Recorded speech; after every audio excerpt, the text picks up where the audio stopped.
Je me permets de rappeler que M. Charza a été maire du 20e arrondissement de 1995 à 2008. Donc votre position est un peu particulière car vous avez une expérience. Vous pouvez peut-être aussi, dans le cadre du diagnostic, pardonnez-moi, mais peut-être de nous dire si vous avez constaté des évolutions, si vous avez pensé à des outils que vous n'avez pas pu mettre en place. Enfin bref, peut-être nous parler aussi de votre expérience. Ça compte beaucoup. Voilà. C'est beaucoup. Je crois que les solutions, c'est la deuxième partie de l'entretien. Absolument. Donc je vais avant tout m'adresser à vous sans la moindre langue de bois ni même langue de velours. Nous avons devant nous l'avenir du 20e qui est en cause.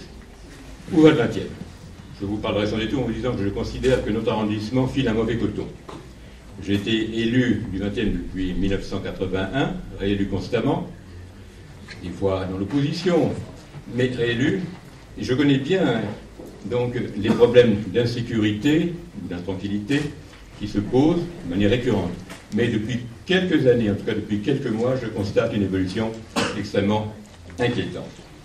Donc je reviendrai tout à l'heure sur les solutions que peut apporter un maire d'arrondissement, qui est non seulement le porteur de la voix et de la plainte des habitants, mais également celui qui met en mouvement un arrondissement pour trouver des solutions coopératives.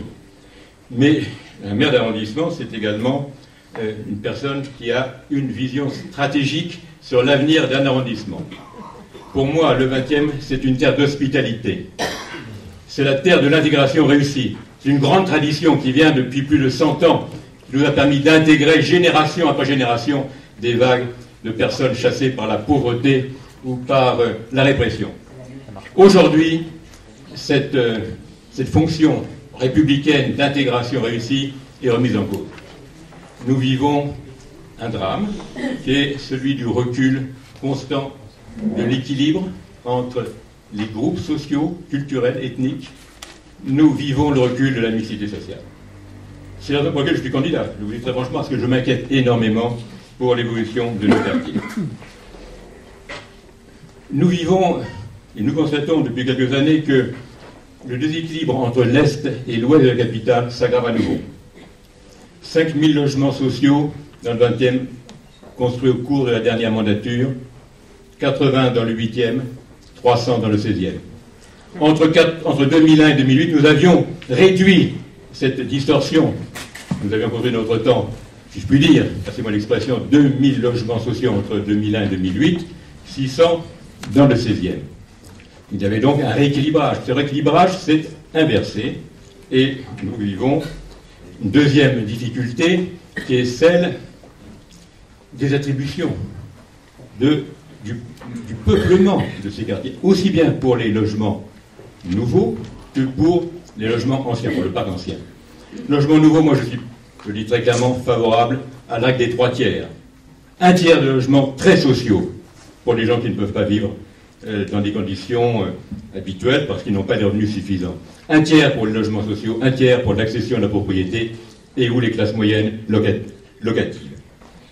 Je pense que cette solution permet effectivement de préserver, voire de reconquérir la nécessaire mixité sociale. Et pour le parc ancien, je vous rappelle que nous avons 37 500 logements sociaux dans le 20e. Nous sommes l'arrondissement qui a le plus de logements sociaux à Paris. Mais il faut tout simplement reconquérir la mixité par une politique volontariste d'attribution des logements. Aujourd'hui, le 20e reçoit les difficultés sociales, les cas sociaux. On voit très bien que les familles monoparentales sont, en quelque sorte, relogées de manière prioritaire dans tel ou tel quartier. On voit très bien qu'il n'y a aucune forme de discernement qui permet d'équilibrer, d'harmoniser les populations entre elles, selon leurs origines, selon leurs revenus, selon leur situation sociale. Eh bien, il faut qu'il y ait une volonté politique forte pour que le maire de l'arrondissement, en lien avec les bailleurs sociaux, avec le préfet, puisse apprécier, au cas par cas, je dirais, cage d'escalier par cage d'escalier, pour que les problèmes de concentration, de difficultés soient résorbés. Tout le reste n'est que littérature. Nous reviendrons tout à l'heure sur un certain nombre de mesures qu'il faut prendre, qu'il faut développer, sur des innovations politiques qu'il faut promouvoir, mais si nous ne reconquérons pas la mixité sociale dans le 20e, nous connaîtrons le sort d'un certain nombre d'autres communes qui sont voisines. Je ne souhaite pas Je suis un militant de la laïcité, un homme qui depuis 30 ans se bat contre le racisme, contre la xénophobie, pour l'intégration réussie. Je constate que ça passe par une volonté politique forte et par un courage qui consiste à dire la vérité. Nous ne pouvons pas accepter cette politique qui laisse le chien crevé filer au fil de l'eau. Je pense qu'il faut reprendre politiquement la maîtrise et le contrôle de la population, du peuplement du XXe, et donc le contrôle de l'attribution. C'est le combat sans doute très difficile qui est devant nous, celui que nous menons, si vous le voulez bien, tous ensemble.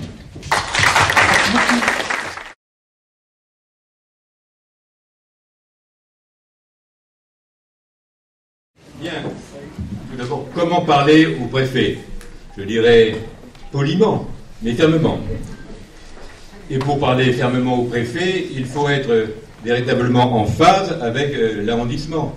Il faut rétablir, comme je l'avais fait, les médiateurs de cité qui permettent d'informer en direct le maire et les élus de la situation. Il faut également mettre en place des correspondants de cité qui ont une fonction institutionnelle reconnue par les pouvoirs publics. Plus généralement, il s'agit de développer une coproduction de sécurité en rassemblant tous les acteurs concernés, depuis l'État jusqu'aux bailleurs sociaux. Ça s'appelle le contrat local de sécurité, qui a été une institution qui a bien fonctionné dans le passé. Je pense qu'il faut aller plus loin maintenant. Il faudra 7 contrats locaux de sécurité, un par conseiller de quartier, un par quartier, afin de rapprocher les stratégies de la réalité concrète du terrain.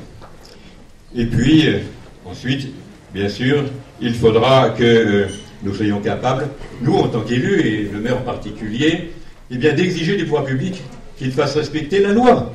Moi, je suis à l'origine, j'ai fait voter une loi sur les occupations d'halls d'immeubles. Ça m'a été très reproché en son temps. Hein. Bon, mais cette loi n'est pas appliquée. Ah bah oui, il faudrait bien quand même qu'on l'applique. Je dirais la même chose pour la législation qui n'est pas adaptée à l'évolution des nuisances. Je pense aux nuisances sonores. Il faut donc, là, vraiment faire pression, harceler, on l'a dit, le préfet, voire le ministre de l'Intérieur, pour lui demander de faire évoluer soit la législation, soit la réglementation, soit la pratique policière, en s'assurant également que la justice suive le mouvement. Deuxième question, je crois qu'il s'agit toujours d'ailleurs des bailleurs sociaux, des relations avec les bailleurs sociaux. Elles sont mauvaises, elles sont exécrables entre le pouvoir politique local, la mairie, et les bailleurs, qui font ce qu'ils veulent. Ce sont des institutions, des États dans l'État. Moi, je préconise, et ça me vaut beaucoup d'adversaires, beaucoup de critiques au niveau parisien, je préconise la déconcentration de la gestion du parc immobilier. Nous avons près de 40 000 logements sociaux dans le 20e. 40 000, 37 500 en 2012, 39 000 cette année, et si on continue, on aura 50 000 dans 10 ans. Mais c'est une ville importante de France qui a un office public de 40 000 logements. Il faut donc déconcentrer les 200 000 logements sociaux au niveau des gros arrondissements comme le nôtre. On aura un rapprochement, on pourra dialoguer, le maire d'arrondissement pourra peser.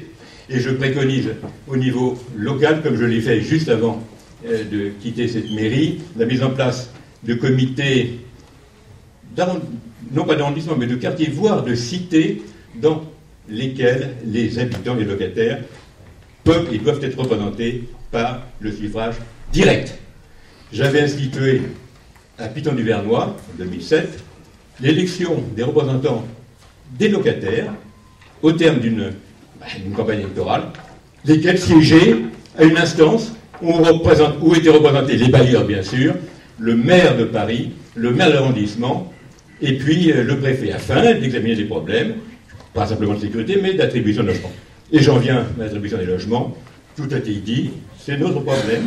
Il faut lutter contre l'apartheid territorial qui tourne le dos à la République. La République ne tolère pas l'apartheid territorial et ethnique. Il faut donc une politique d'attribution volontariste. Et là, il faut innover complètement.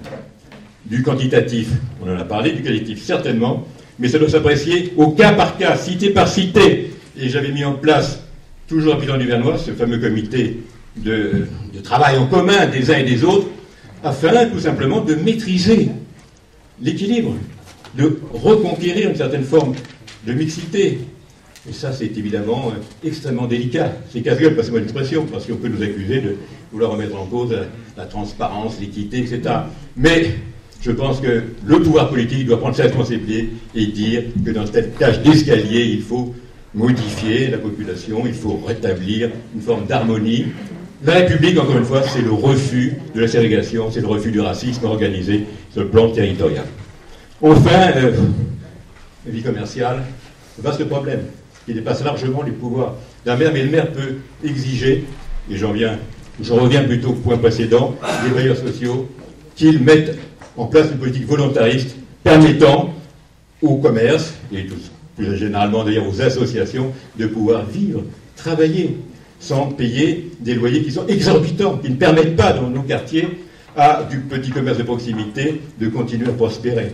Donc il y a une responsabilité de la mairie centrale, de la mairie d'arrondissement, pour faire pression. Si le pouvoir politique exerce son pouvoir, sa compétence, eh bien il doit exiger que les bailleurs, qui sont quand même des sociétés d'économie mixte dans laquelle la ville a la majorité, eh bien, en quelque sorte, fassent le nécessaire pour que l'activité, la diversité commerciale et entrepreneuriale dans le 20e puisse continuer à vivre, voire puisse continuer à prospérer, ce qui n'est pas le cas. Chacun en convient. Merci beaucoup. Merci, monsieur.